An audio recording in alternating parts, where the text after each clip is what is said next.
안녕하세요. 생활한의학연구소의 한의사 김영찬입니다. 오늘은 환절기에 많이 발생하는 알레르기 비염에 대해서 이야기하려고 합니다.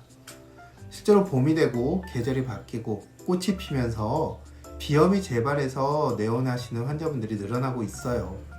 이분들 오시면 하시는 말씀이 계절이 바뀌는 걸 이 코가 먼저 안다고들 하세요.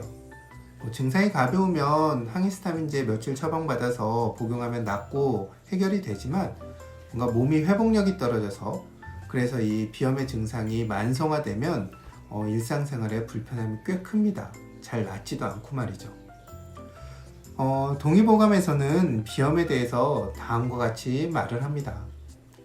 찬 기운에 면역의 1차 방어선이 무너지면 코가 막히고 공기가 들고 나는 통로에 염증이 생기면 냄새를 잘 맡지 못한다. 처음에는 우연히 찬바람을 맞아 코가 막히고 목소리가 변하면서 콧물이 흐르고 재채기를 하지만 만성화되면 찬바람만 살짝 쐬어도 증상이 재발한다. 표현을 보면 옛날 사람들도 우리하고 똑같았던 것 같아요. 이때 생각해 볼 게 바로 항상성입니다. 우리 몸은 스스로 몸속 환경을 일정한 상태로 유지하기 위해 노력하는데 우리가 바로 아까 말했던 항상성이 바로 그것이죠. 건강하다는 것은 이 항상성이 잘 유지된다는 말이고 이때 우리는 별 불편함 없이 지내요.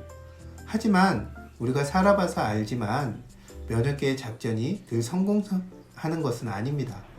때론 빈틈이 생기기 마련인데 작전의 실패는 가벼운 염증부터 암까지 아주 다양합니다. 계절이 변화하는 환절기는 밖의 온도와 습도가 빠르게 변화한다는 특징이 있어요. 이런 외부 환경의 변화에 우리 몸도 다시 리셋을 하게 되는데 그 과정이 순조롭지 않으면 병이 납니다. 보통은 에너지가 부족하면서 평소 문제가 있었거나 과도하게 쓴 부분에서 탈이 나요. 그리고 환절기에는 코와 목과 같이 점막으로 덮인 부위에서 탈이 잘 납니다. 이 부위는 바깥 공기와 가장 먼저 만나기 때문에 변화에 민감하게 반응할 수밖에 없거든요. 매일매일 공기 중에 떠다니는 미세먼지, 꽃가루, 건조한 공기 이런 걸 만나면서 이것을 거르고 차단하는 면역 반응의 최전선이 바로 점막이죠. 그래서 뭔가 환절기에 문제가 생길 때 이 점막으로 둘러싸인 코에서 먼저 문제가 생기는 겁니다. 의서에서는 코가 막히는 증상은 모두 폐에 속한다고 말을 합니다. 그러면서 폐는 몸을 차게 하고 찬 것을 먹고 마시는 것을 좋아하면 상하고 촉촉한 것을 좋아하고 건조한 것을 싫어한다고 이야기합니다. 그런데 잘 생각해보면 이 폐의 표현은 점막의 면역 기능을 잘 표현하고 있습니다.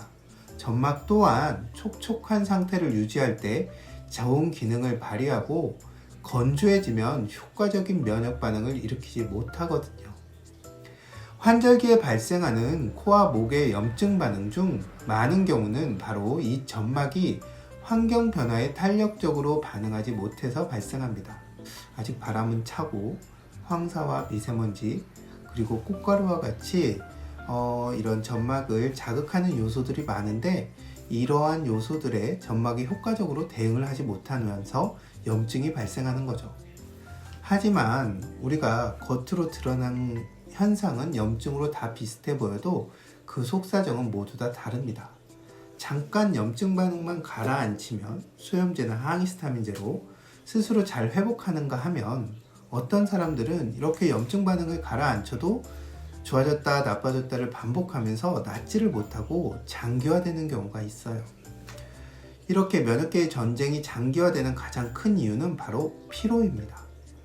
즉 면역계랑 군대에 보급이 잘 되지 않는 거예요. 그러니까 잠깐 전투는 이겨도 전쟁을 끝내질 못하는 겁니다.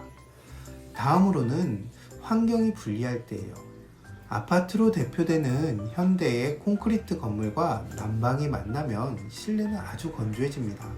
주거 공간뿐만 아니라 사무실도 마찬가지죠. 이때는 적극적으로 가습을 해야 됩니다. 또한 안과 밖의 온도차 또한 코에는 불리한 요소입니다. 에너지 절약뿐만 아니라 코의 건강을 위해서도 적정한 실내 온도를 유지하는 것은 중요합니다. 이 위에도 평소 운동 부족으로 심폐 기능이 약해진 사람들과 스트레스를 많이 받아서 이 가슴에 압력이 몰리고 화가 차 있는 사람들도 점막에 문제가 생겨서 환절기에 비염이 잘 발생하게 됩니다. 우리가 몸에 문제가 발생했을 때 그것이 일시적인 것이라면 문제 자체에 초점을 두고 그것을 없애고 간단하게 해결하는 것이 합리적인 선택일 겁니다. 하지만 문제가 계속 지속적으로 발생한다면 불편한 증상 그 너머에 뭐가 있는지를 살펴봐야 합니다. 환절기마다 코와 목에 염증이 잘 낫지 않고 오래 간다면 그 이유를 찾아서 해결해야 합니다.